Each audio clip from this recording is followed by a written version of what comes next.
Assalamualaikum viewers, welcome to my channel. Today we will describe our changing sentence. তো এখানে আমরা changing sentence অথবা transfer sentence যেটা SSC class 9 উভয় শিক্ষার্থীর জন্য মোস্ট ইম্পর্টেন্ট। তো এটা আমরা দুইটা রুলস এখানে ফলো করছি।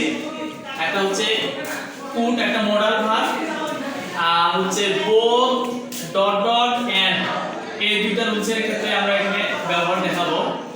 তো প্রথম হচ্ছে যদি এফার্মেটিভ ফর্মে মডাল ভার্ব পুট আসে সেক্ষেত্রে হচ্ছে নেগেটিভ করার ফর্মুলা হচ্ছে put not but plus verb one. Verb one হচ্ছে একটি ভার্বের তিনটি অংশ থাকে, ভার্বের present form, past form, past participle.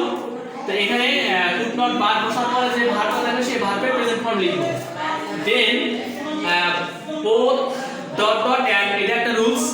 যদি এফার্মেটিভ সেন্টেন্সে both dot dot and অথবা শুধু and দ্বারা কোনো সেন্টেন্স যুক্ত করা থাকে সেই ক্ষেত্রে এফার্মেটিভ থেকে নেগেটিভ করার সময় প্রথমে আমরা কি করব, নট অনলি লিখব, লেখার পর যে সাবজেক্ট আছে সাবজেক্ট লিখব, এরপরে দ্বিতীয় অ্যান্ডটা উঠে যাবে, এরপর বাট অলসো লিখব।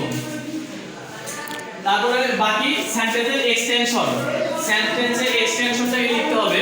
তো both Jolly and Jiha can do the work.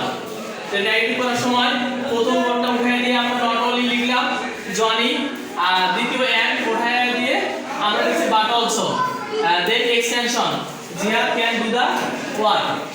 তো শিক্ষার্থী বন্ধুরা, তোমরা যদি এই অঙ্কের মতো সূত্রটা যদি লার্ন করে রাখো, ইভেন ইংলিশ গ্রামারের রুলস গুলো তোমরা যদি ফলো করো এন্ড গেট বাই হার্ট করতে পারো, তাহলে ইনশাআল্লাহ তোমরা অবশ্যই ওভারকাম করবে।